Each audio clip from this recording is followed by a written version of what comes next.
ఓం శ్రీ గురుభ్యో నమ. ఓం శ్రీ మాత్రే నమ.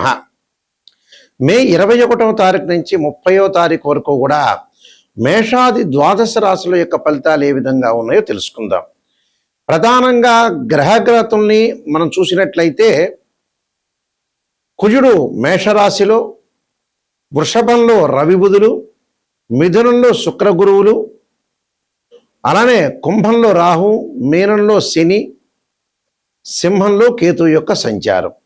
ఈ గ్రహగతుల్ని మనం చూసినట్లయితే ప్రధానంగా మేషాది ద్వాదశ రాశుల వాళ్ళకి ఏ విధంగా ఉండబోతుంది, ఉద్యోగపరంగా, వ్యాపారపరంగా, ఆరోగ్యపరంగా, కోర్టు సమస్యలు, సంతానము, వివాహము, ప్రమాదాలు, అలానే నిరుద్యోగులకు ఉద్యోగ అవకాశాలు, అలానే వస్తువులు కొనుగోలు చేయటం, క్రయ విక్రయాలు, ఇలాంటి మొదలగునవన్నీ కూడా ఏ విధంగా ఉండబోతున్నాయి అంటే జీవితంలో ఎలాంటి సాధించబోతున్నాడు, ఎలాంటివి, దానిలో నెగిటివ్ ఏంది, పాజిటివ్ ఏంది, ఖచ్చితంగా జీవితంలో నెగిటివ్ తెలుసుకోవాల్సిన అవసరం ఖచ్చితంగా ఉంటుంది లైఫ్లో.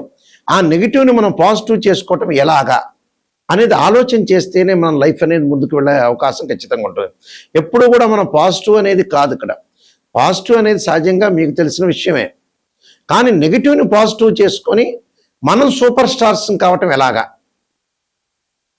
అంటే శ్రేయ లోపం మెరుగుట పెద్ద విద్య, లోపం ఎరిగిన వాడే పూర్ణవుతాట. అంటే మన లోపాలని మనం సవరణ చేసుకొని ముందుకెళ్తే జీవితం అనేది సార్థకత అవుతుంది.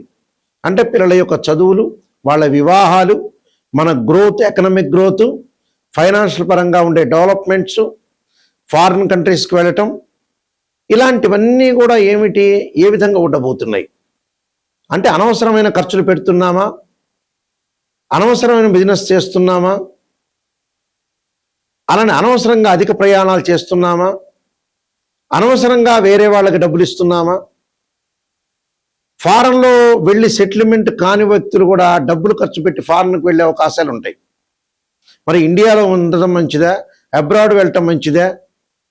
ఎక్కడ అనవసరమైన టైం వేస్ట్ చేసుకోకుండా, కాలయాపన చేసుకోకుండా లైఫ్ని కరెక్ట్ సమయంలో మనం లీడ్ చేసుకుని లైఫ్ని ఎన్హాన్స్ చేసుకొని మనం ముందుకెళ్తే మనం ఖచ్చితమైన మంచి రిజల్ట్స్ వచ్చే అవకాశాలు ఖచ్చితంగా ఉంటాయి.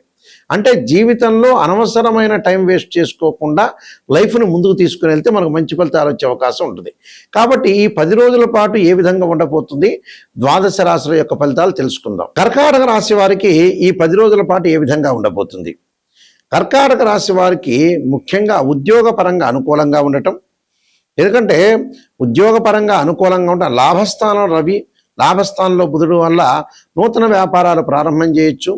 వ్యాపార భాగస్వామ్యం కూడా బాగా కలిసి వస్తుంది. నూతన ఆలోచనలు, ప్రణాళికాబద్ధంగా ముందుకు వెళ్ళాలని ఒక ఆలోచన కలుగుతూ ఉంటుంది వీళ్ళకి, అది మంచి సమయం. కానీ వివాహాది శుభ కార్యక్రమాలు శుక్రుడు వల్ల ద్వాదశంలో ఉండడం వల్ల వాయిదాలు పడే అవకాశాలు ఎక్కువ ఉంటుంది.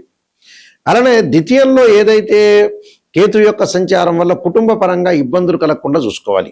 అంటే భార్యాభర్తల యొక్క ఆలోచనలు అన్నీ కూడా వేరు వేరు దారిలో ఉండే అవకాశాలు ఉంటాయి. భార్య ఒక మాట అంటే భర్త ఒక మాట అంటాం, భర్త ఒక మాట అంటే భార్య వేరే మాట అవకాశం అనేది బాగా ఎక్కువ ఉంటుంది. అంటే ఏది కూడా డిస్ప్యూట్స్ లేకుండా జీవితాన్ని చాలా జాగ్రత్తగా నడిపించుకొని ముందుకు వెళ్ళాలి.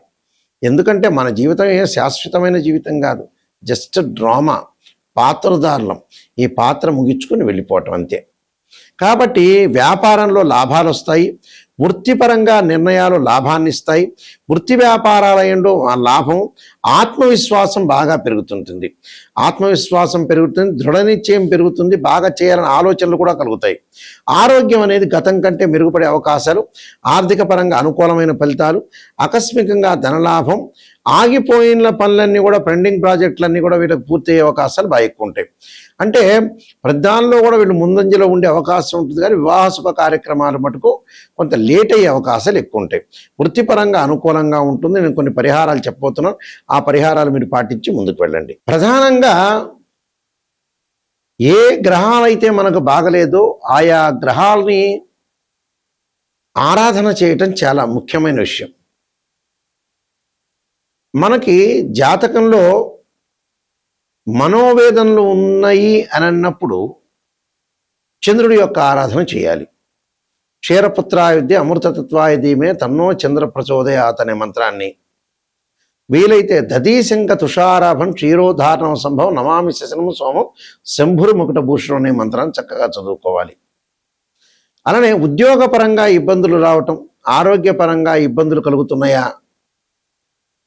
ఖచ్చితంగా సూర్య భగవాను ఆరాధన చేయాలి. సూర్య భగవాను ఆరాధన చేయాలంటే జిల్లేడు సమిధలతోటి హోమం చేయటం,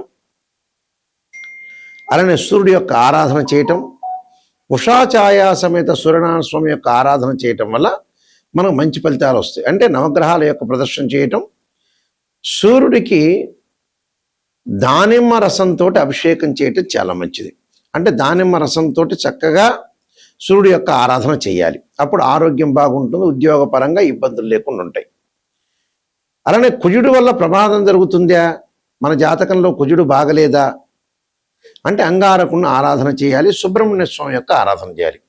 తత్పురుషాయుధే మహాసేనాయుధీమే తన్నో షణ్ముఖ ప్రచోదయాత్ అనే మంత్రాన్ని చక్కగా చదువుకోవాలి. అలానే సుబ్రహ్మణ్య స్వామి యొక్క అష్టకము 2 జంట సర్పాలను దానం చేయాలి. బుధుడి వల్ల వ్యాపారపరంగా ఇబ్బందులు కలుగుతున్నాయా, బుద్ధి వికసించట్లేదా, జ్ఞానం అనేది పెరగట్లేదా, మనం చేసే పని ఏం చేస్తున్నాం అర్థం కాకుండా ఉంటుందా, అంటే బ్రెయిన్ మెచ్యూరిటీ వాల్యూస్ పెరగట్లేదా అంటే బుధుడి యొక్క ఆరాధన చేయాలి. ఇలాగ విష్ణు సహస్రనామాన్ని పారాయణం చేయటం ఒకటి, ఓం నమో నారాయణాయ నమః అనే అష్టాక్షరి మంత్రాన్ని బుధవారం రోజున చదువుకోవటం చాలా మంచిది. దాంతోపాటు పెసలు దానం చేయటం చాలా మంచిది. అలానే ధనకారకుడైన గురువు బాగుండట్లేదా, విద్య యందు విద్యార్థులకు అనుకూలంగా లేకపోతే దక్షిణామూర్తి స్తోత్ర పారాయణం చేయటం, దత్తాత్రేయ స్వామి యొక్క పారాయణం చేయటం, అలానే గురువుకి అంతరిక్ష దేవతైన తారా మహాదేవి యొక్క స్తోత్రాన్ని పారాయణం చేయాలి. దాంతోపాటు వివాహం కావట్లేదా, వివాహానికి అడ్డంకులు వస్తున్నాయా అంటే శుకుడి యొక్క ఆరాధన చేయాలి.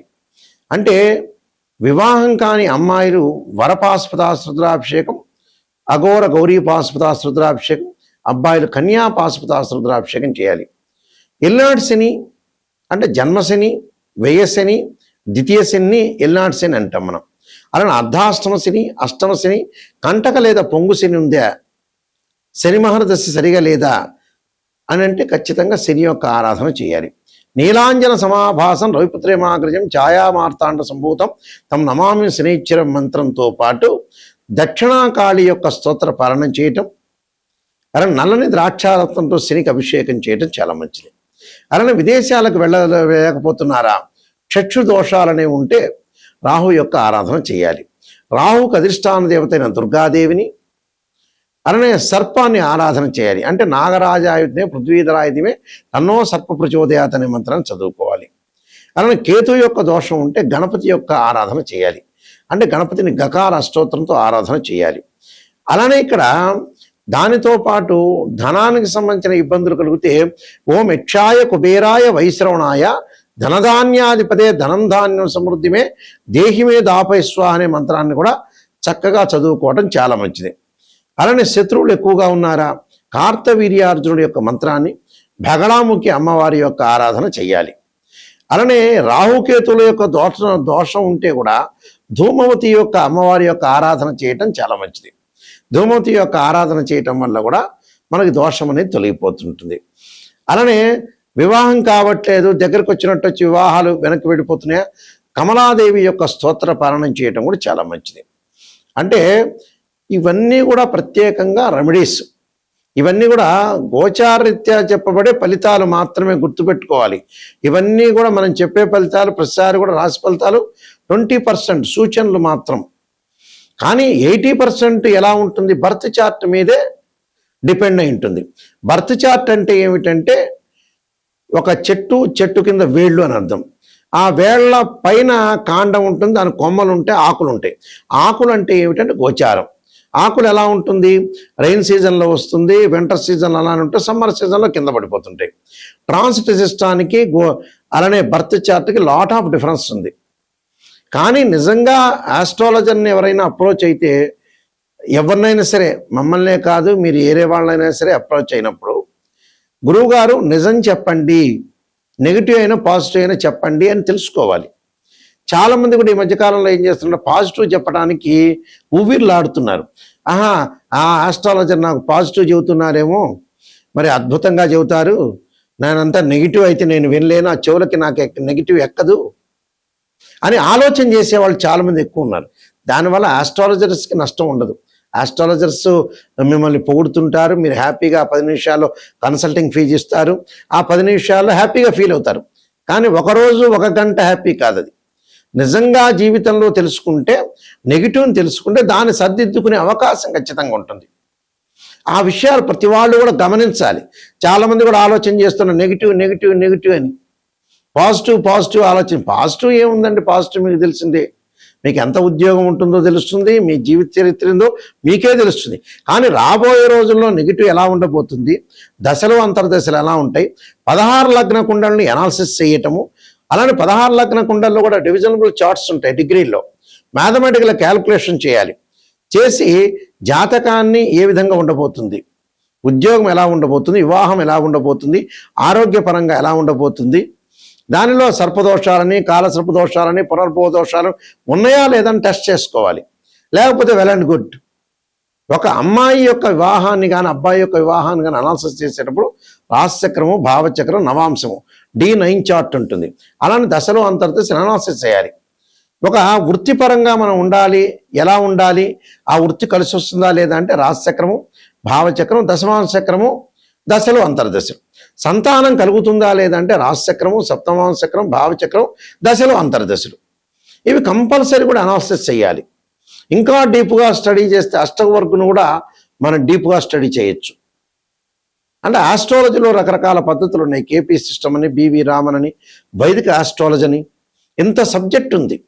డిగ్రీలో క్యాలిక్యులేషన్ చేసేటప్పుడు ఉదాహరణకి గురువు ఉంటాడు. గురువు మకర రాశిలో 5 డిగ్రీలు ఉచ్చ, 5 డిగ్రీల వరకు నీచ, 5 డిగ్రీల వరకు నీచ, తర్వాత 5 డిగ్రీల తర్వాత పరమనీచ. అంటే మకర రాశిలో గురువు నీచత్వం ఉంది. అలాగా ఎక్కడైతే ఉచ్చస్థానమా, నీచస్థానమా, ద్వాదశ భావాలు, భావాధిపతులను కూడా మనం చూడాలి. అలానే భావాధిపతులు చూడాలి, రాస్యాధిపతులను చూడాలి. ఆ గ్రహం ఏదైతే ఆ గడిలో ఉన్న ఆ గ్రహం అంటే భావాధిపతి అంటే ఏమిటంటే ఆ ఇంటి ఓనర్, రాస్యాధిపతి అంటే బిల్డర్, ఆ ఇల్లు కట్టించినవాడు. ఆ గడిలో ఎవరైతే గ్రహం ఉంటుందో టెరెంట్ అని అర్థం. అంటే ఇన్ని రకాలుగా మ్యాథమెటికల్ క్యాల్కులేషన్ వేసి నిజాన్ని తెలుసుకుంటేనే జాతకం చెప్పించుకోవాలి.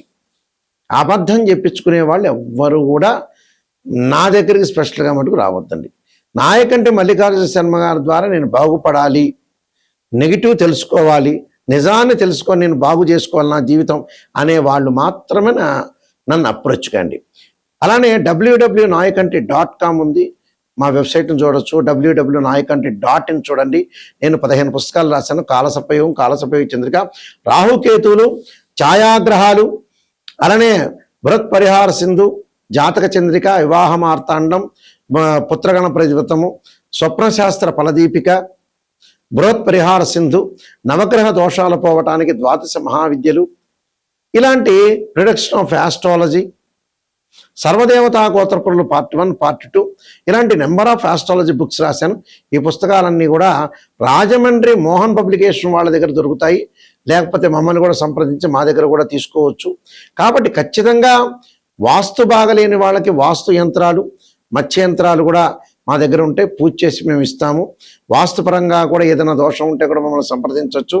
కేవలం జ్యోతిష్యమే కాదు, వాస్తు కానీ, అలానే వాస్తుపరంగా గృహ వాస్తులు కానీ, అపార్ట్మెంట్స్ కానీ, అలానే కంపెనీలు కానీ, ఏవైనా సరే వాస్తుపరంగా కూడా సంప్రదించవచ్చు. నిజాన్ని తెలుసుకోవటం చాలా ఇంపార్టెంట్. ఆ స్క్రీన్ మీద స్క్రోలింగ్ అవుతున్న నెంబర్ ఉంది, ఆ నెంబర్కి మీరు కాల్ చేయొచ్చు. డైరెక్ట్గా నా దగ్గరికి వస్తుంది ఆ కాలు. మీరు అన్నీ కూడా తెలుసుకొని, నిజాన్ని తెలుసుకొని ముందుకెళ్తే మీకు మంచి జరిగే అవకాశం ఉంటుంది. మీకు శ్రీ పరమేశ్వరుడి యొక్క కరుణాకటాక్షం ఉండాలని ఆశిస్తూ సర్వే జనా సుఖినో భవంతు.